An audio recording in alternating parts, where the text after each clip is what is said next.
ROH2F, je refuse la bagarre. Je parle de la street, mais tu sais que ça arrivera pas dans la street. Déjà, tu me cherches pas dans la street. Tu fais semblant d'aller à la boutique pour me chercher, mais tu me cherches pas vraiment. T'as pas envie de me trouver dans la street. Mais je marche pas tout seul. Si t'approches, on te massacre. Par contre, sur le ring, c'est possible. Mais comme t'es un lâche, t'es fort pour faire du shadow sur TikTok, tac tac. T'es rapide, normal. Bref. En tout cas, tu refuses devant tout le monde, comme ça tout le monde a vu. C'est plus ROH2F, c'est ROH2F.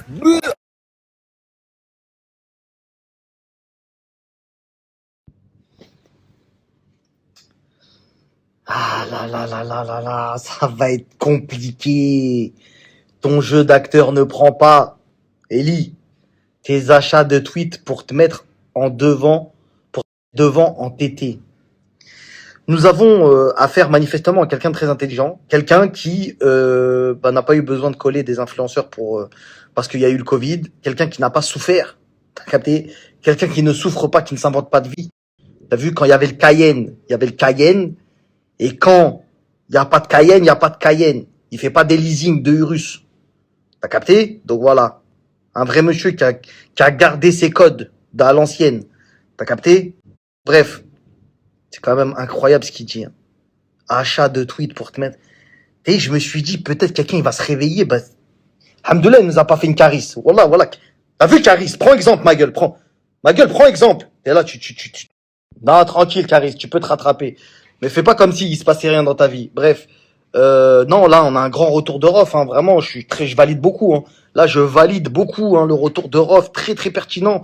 Et il dit vraiment que des vérités. Hein. Les achats de tweets devant TT. Ça, la famille, je vous ai dit, la manipulation je vais t'expliquer.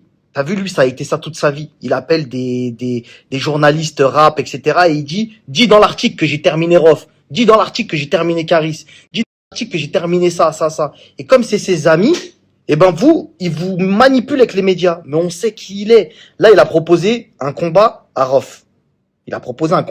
Sauf que Rof, il sait que lui, il a plus de papier, il est à terre. Tu vois ce que je veux dire? Donc, comme c'est quelqu'un d'intelligent, qui va pas tomber dans son manège de petit menteur, voilà ce qu'il lui a dit. Il lui a dit, j'accepte ton combat. Donc, viens pas nous dire qu'il a fui. Hein. Lui, il accepte ton combat dès demain, dès après-demain, dès tout à l'heure.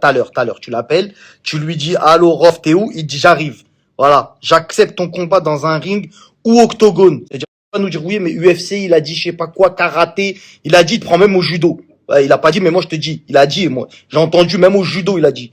Voilà, je vais t'expliquer. Octogone, toi et moi, sans public. T'as entendu là? Commence pas à nous faire tes histoires de t'as besoin d'oseille pour finir de payer le leasing. Il y a pas d'oseille. Lui, il le fait pas. Lui, il le fait pas pour l'argent. C'est la vraie street. Casse ton tête. Sois digne avec ton caniche. Voilà. Sans caméra, sans arbitre. Ramène ta insolent. Rof, insolent là. Ouais, quand même, quel bail. Ramène ta sécu. Je viens solo. Ah, j'ai plus rien à dire. Et pour terminer, quand même, les punchlines sont pas mal. Je réitère, ok pour ton combat. Dans un ring, ramène ta sécu, je viens solo. Je veux pas d'argent, pas de public, pas d'arbitre, pas de show. Tu peux porter un casque, coquille, protège dents, tibia, plastron comme un chevalier du zodiaque.